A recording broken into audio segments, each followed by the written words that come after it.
வீடேண்ணா. ஆமாம், மேன்ஷன். தோரணெல்லாம் கட்டி முடிச்சிட்டோம்.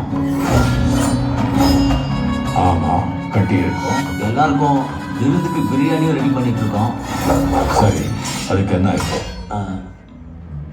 பசங்க விருந்துக்கு முன்னாடி கொஞ்சம் மருந்து குடிச்சா இன்னைக்கு சந்தோஷமா இருக்கலாம்னு நினைக்கிறாங்க. மருந்தா? யாருக்காவது இரும்பலா குமார்? டேய், என்கிட்ட வாங்கி அவளை பேச்சு பேசுறீங்களா? இப்ப பேசுங்கடா.